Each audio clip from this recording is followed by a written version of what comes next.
So if I went back and became a brand new real estate agent all over again, there would be 10 things that I would do inside of my first 30 days. And of course, I'm going to share all 10 of those with you in today's video. So before we jump into the content, for those agents that are looking to build a listing-based business and you're looking for coaching, I'll put a link underneath this video in the comment section and in the description so you can learn more about my Listing Agent Academy coaching program and determine if it's something you want to participate in at this point or not. So with that being said, let's jump into today's conversation. The first thing that I would do as a brand new real estate agent, number one, is I would update all of my social media accounts to reflect that I am now a real estate sales professional. So it's obvious, but I still see real estate agents that have been in the business for 2-3 years. You go and look them up on LinkedIn and it says they're still an engineer with Ford. And it's like, well, wait a minute. If you want people to take you seriously because you're in this business full time and you want your sphere of influence to respond to you, to consider you to work with as their real estate agent, they're going to take it as serious as you do, of course. So the first thing I would do is update all of my social media accounts to reflect not only that I am in real estate, but I would have all of my branding look cohesive from the standpoint of it's all been updated, everything looks the same, and it's all polished and ready to rumble. All right. Number two, once I did that, the second thing I would do is I would do a Facebook and Instagram announcement. I would do a live event and I promote that event, of course, by posting in my personal Facebook and my personal Instagram to say, hey guys, big announcement Friday night at 9 p.m. And I would leave it at that because we want to open up that curiosity loop. And so and then on that night, I would then have everything planned out. I wouldn't have it all scripted, but I'd have bullet points that I would follow so that I was concise in my message. And the message would be, or the announcement rather, would just be me telling the people that I care about, that hopefully care about me, about my new move into real estate. I wouldn't be soliciting business from them or anything like that. I wouldn't get into any of that. I'd simply be, and I'm going to pull something else up for you guys in just a second. I'd simply be communicating the fact that, listen, I'm now in real estate full time. Here's what you can expect from me, and that is real-time updates about the housing market in our specific area. You can expect me to be responsive for those of you that have questions about the real estate market, and you can expect me to serve you without wanting anything in return. And if the day comes and you do need a real estate agent, of course, I would like the opportunity to earn your business. Although I know you have lots of choices, you owe me nothing. And that would be the type of message that I would be communicating to my audience, to my social media. And I would do that within the first 30 days. So I'm going to pull up some other resources for you guys here in just a second. The third thing I would do is I would also put that same message into a letter and I would mail that out to my entire sphere of influence. The people I used to work with, all of my friends, all of my family, and that announcement that I did live on social media, I would actually put it into a letter and I'd send it out to everybody because not everybody is on social media, but we know if we put it in the mail, the chances of people seeing that message go up tremendously. And so I would type up the letter, but then I would literally hand address all of those letters. So the likelihood of people not only seeing the message, but opening the message is a lot higher. And I would put that same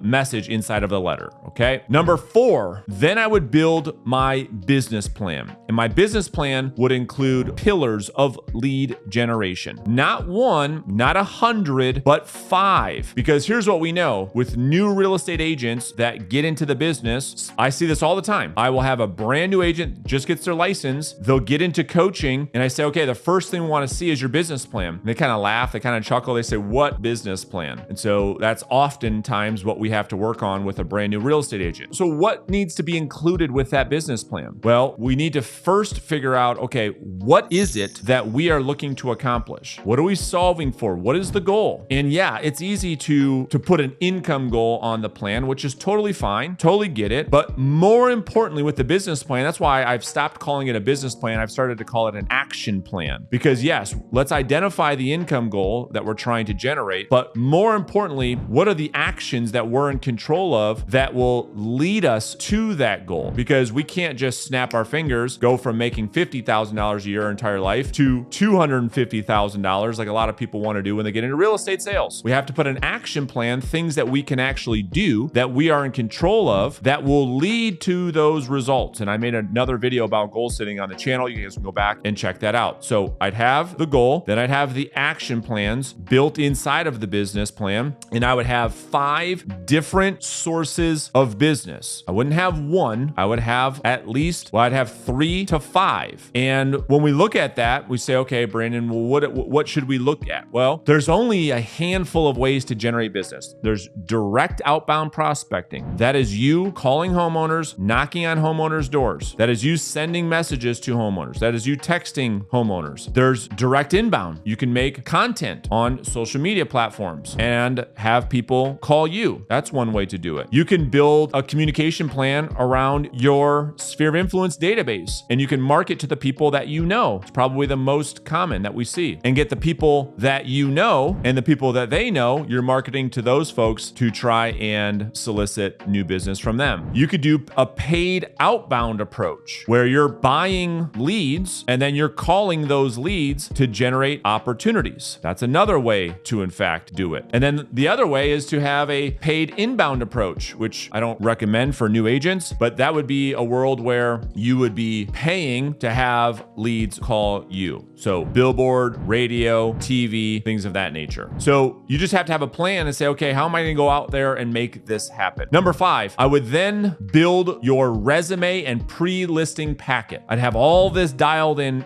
inside of your first 30 days. So the resume, I'll give you an example. This is something that we give to all of our coaching clients. We design it. We have our designer design this for all of our coaching clients. And whether they're new to the business or not, they come in and they get this template that allows them to build out their pre-listing packet so that they can start to stand out from the crowd. They can start to be different than that of their competitors. Number 6 on the list, I would have my follow-up system in place. So as I'm generating leads, one of the biggest struggles we see with new real estate agents is they have opportunities slipping through the cracks because they have no system in place. Their lead follow-up is not organized. They're collecting leads on sticky notes. So I'd have a lead follow-up system in place. What's going to happen when you generate a hot lead? What is going to be the follow-up sequence? How often will you call them? What will you say? What emails will you send them? Are you going to send them any direct mail? What happens when you talk to a nurture, somebody who wants to sell in 6 months from now? What's the plan for those people? What's the plan for maybe a warm lead, somebody that's looking to sell their house in the next 30, 60, 90 days? What's the plan for that? Getting that plan into place. Number 7, I would then write out my listing presentation script every single day for the first 30 days. Yes, I'm talking about literally pen to paper, sitting your rear end in a seat and writing it out. So what I have every coaching client do is hand write out the script so you can memorize what you are going to say when you have an opportunity to earn someone's business so that you don't end up practicing on the client. That'd be malpractice, no? So you memorize what to say before you internalize what to say, before you can personalize what to say. Because I'm not asking you to be me. I'm not asking you to say what I say. I'm asking you to be yourself, to be authentic, but to have a plan, right? No plan is planning to fail. You've heard that 1,000 times. So we're going to hand write out the listing presentation script every day for your first 30 days. So you know exactly what you're going to be talking about when somebody says, yeah, come on over, talk to us about selling our house. And you don't say, oh shit, what am I going to say? So that doesn't happen to you. Number 8, you're going to then film your listing presentation, yes, on camera once a week for the first 4 weeks. So you have 4 presentations or 4 game films for you to go back, watch, critique. Because here's the thing, if you cringe at the idea of seeing yourself on camera, imagine what the seller sees, right? Just imagine if that makes you nervous. Oh my gosh, I can't listen to that. Right. That's the point, because that's what's showing up that your seller prospects have to listen to. So this is a great way for you to see what your seller sees and to have some perspective, have an opportunity for you to not only learn what to say, but then work on your delivery, work on your body language. How are you delivering what it is that you say? Because often I tell coaching clients, it's not what we say, it's how we say what we say. And so getting your rear end on camera, going back, watching the game film, you can role play this with another agent in your market, maybe inspire him or her to do the same. And now you got game film to go back and watch. watch. You should also consider having your listing presentation filmed once a month so you can see yourself hopefully getting better. Number 9 is to study the market. You're not going to know what you don't know. And so part of having a great listing presentation is knowing the market, because I think a lot of real estate agents get caught up on, well, I'm going to do this and I'm going to do that to sell your house, Mr. or Mrs. Client, but they can't articulate the market in a way that gives sellers confidence that you are in fact the right agent to sell their house, because that is what the seller is wanting to hire, is they want an agent who understands the marketplace. Let's see if I can log in and show you guys something. The agent who can articulate their expertise and understanding of how to navigate the market wins the business. Too many agents don't know the market. You call yourself an expert. Being an expert is knowing your product. So I'm going to pull up a market report as an example. All of you, by the way, can do this. Once you're licensed, you can log right into your MLS, and I will go ahead and share my screen and show you what I'm looking at. And you can go in your MLS. You can click on Fast Stats as just an example. You can click the area in which you serve, and you can view that market report, and you can start to study the market. You can start to look at, okay, new listings 2022 to 2023. We're down 28%. I need to not only know the numbers, but I have to understand, what does this mean? How do I articulate that to the seller? Pending sales, closed sales, days on market, average sales price, list to sold price ratio, the absorption rate. What is the amount of inventory? And most new agents, when I ask them these questions about their market, they look at me like I'm crazy. Well, I'm not crazy. You've got to know the numbers in order to articulate the fact that you are the expert, that one would trust you enough to list their house with you. And then number 10 on the list is to preview 30 houses in your first 30 days. More so than knowing the market, this one activity, which is often what we have agents do, will teach you more about the market than anything else. When you're going to preview homes that are actively listed on the market with other real estate agents, and yes, you can simply do that anytime you want. You don't need anyone's permission. You go right into showing time, schedule agent preview. If you do that every day for your first 30 days, you'll have a finger on the pulse. You'll know what types of homes are hitting the market, what they're selling for, and soon you'll start to walk into houses and say, yeah, this ain't gonna sell as quick as the other one. You'll know right away. That's the point. Yeah, this is gonna sell really quick. Watch. And then you go back in the MLS and you start to prove yourself right, that house did sell quickly with multiple offers. You're starting to know the market. And then you're walking into other houses where you call the shot and say, this thing has no chance, and you prove yourself right. Thing sits on the market. You're starting to understand pricing. You're starting to understand buyer sentiment. You're trying to understand what